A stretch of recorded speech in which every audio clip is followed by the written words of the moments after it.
अगर आपको ये बोल दिया जाए कि अमेरिका को कंट्रोल करने वाला उसका प्रेसिडेंट नहीं है, कोई सीक्रेट सोसाइटी है, पूरी दुनिया को कंट्रोल करने का काम भी उसी सीक्रेट सोसाइटी के पास है।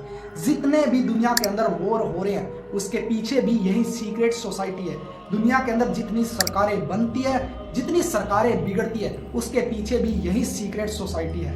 तो आपको कैसा लगेगा? दुनिया में जितनी भी कंस्पिरेसी थ्योरीज होती है उनकी शुरुआत तो कहीं ना कहीं रियलिटी के साथ होती है, लेकिन बाद में कुछ मिथ ऐड हो जाने के बाद ये स्टोरीज बहुत बड़ी हो जाती है। और ऐसी एक कंस्पिरेसी थ्योरी है इल्यूमिनाटी के बारे में, जो एक सीक्रेट सोसाइटी है। यूरोप के अंदर एक बवेरिया नाम का राज्य हुआ करता था, जो अभी जर्मनी का पार्ट है। उसके अंदर एक व्यक्ति रहता था एडम वीसॉफ्ट, जो यहूदी धर्म से बिलोंग करता था, लेकिन बाद में इसने ईसाई धर्म अपना लिया और एक कॉलेज के अंदर प्रोफेसर के रूप में पढ़ाने लग गया। वीसॉफ्ट के जितने भी साथी टीचर्स थे वो सभी कैथोलिक चर्च से जुड़े हुए पादरी थे। इस वजह से वीसॉफ्ट के ऊपर इन सभी पादरियों के द्वारा चर्च के नियमों को थोपने का प्रयास किया जाता था। इस वजह से वीसॉफ्ट इनसे परेशान हो गया और एक नए समाज का निर्माण करना चाहता था, जो नियमों को न मानकर अपनी जिंदगी आजादी से जी पाए।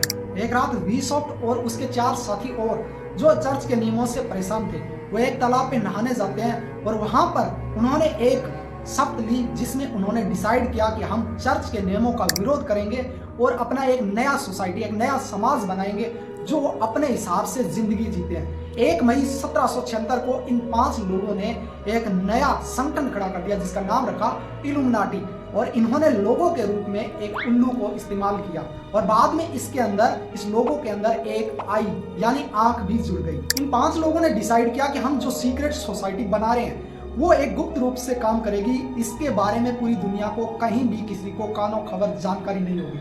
यानी इस दिन के बाद ये सोसाइटी गुप्त रूप से गुप्तचरों वाला काम करने लगी और अपनी सोसाइटी को बड़ा करने लगी। रियल कहानी की शुरुआत तो यहाँ से होती है।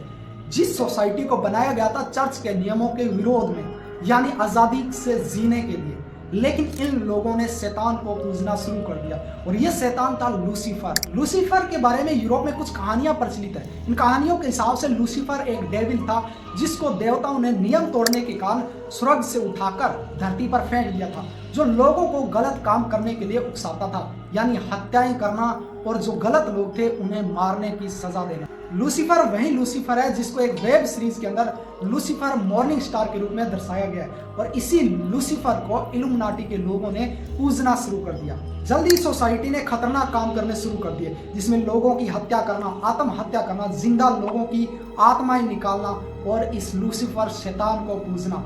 लेकिन जब यह बात बवेरियन सरकार को पता लगा तो इस इल्यूमिनाटी संगठन पर सरकार ने प्रतिबंध लगा दिया।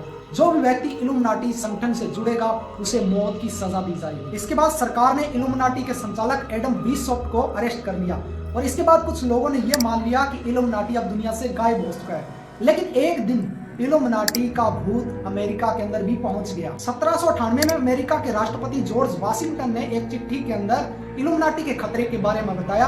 उसने इस चिट्ठी के अंदर अमेरिका के तीसरे राष्ट्रपति थॉमस जेफरसन पर इल्यूमिनाटी से जुड़े होने का आरोप लगाया।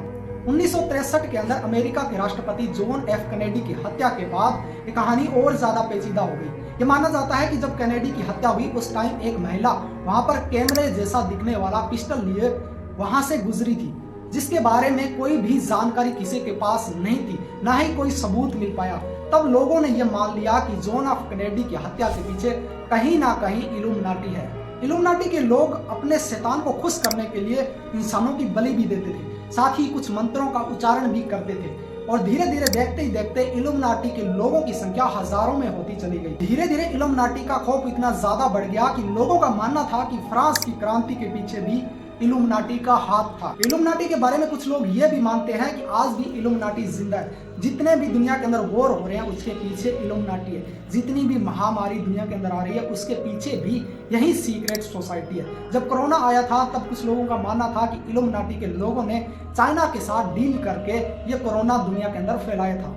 कुछ लोगों का तो ये भी दावा है कि रोथशाइल्ड फैमिली, बिल गेट्स और जस्टिन बीबर जैसे सैकड़ों बड़ी हस्तियां इस इल्यूमिनाटी संगठन से जुड़े हुए हैं। ये लोग दुनिया के अंदर ऐसी व्यवस्था लाना चाहते हैं जिसमें कोई भी देश ना हो, कोई भी राष्ट्रपति ना हो, कोई भी राजा ना हो, लोग अपने हिसाब से जिंदगी जिए और इल्यूमिनाटी पूरी दुनिया पे राज करे। इल्यूमिनाटी की जो ओल्ड हिस्ट्री है उसमें तो काफी हद तक सच्चाई है, लेकिन आज ये एग्जिस्ट करता है या नहीं इसके बारे में काफी सारे मिथ फैले हुए हैं। इल्यूमिनाटी इस वक्त एग्जिस्ट करता है या नहीं इसके बारे में कोई भी सबूत अभी तक किसी ने सामने नहीं रखा है, लेकिन दुनिया के अंदर इस कंस्पिरेसी थ्योरी को इस तरीके से फैलाया जाता है ताकि लोगों को इसे देखने में मजा आए, क्योंकि लोग रहस्यमय चीजें सुनने के आदी हैं, इसे पसंद भी करते हैं। आप इसको अपने रियल लाइफ में भी महसूस कर सकते हैं। अगर आप कोई बात किसी से शेयर करते हैं तो वह आगे बढ़ती बढ़ती इतनी बड़ी हो जाती है कि आप तक जब पहुंचती है तो आपको पता चलता है कि जो रियल कहानी थी वो इससे काफी अलग थी। और यही बात इल्यूमिनाटी के लिए लागू होती है। कहानी तो रियलिटी के साथ शुरू हुई, लेकिन आज इतने सारे मिथ जुड़ चुके हैं कि इस पे विश्वास करना भी मुश्किल है। अगर आपने इस कहानी को एंजॉय किया है तो सबसे पहले सब्सक्राइब के बटन को दबाएं और लाइक और कमेंट जरूर करें। जय श्री राम।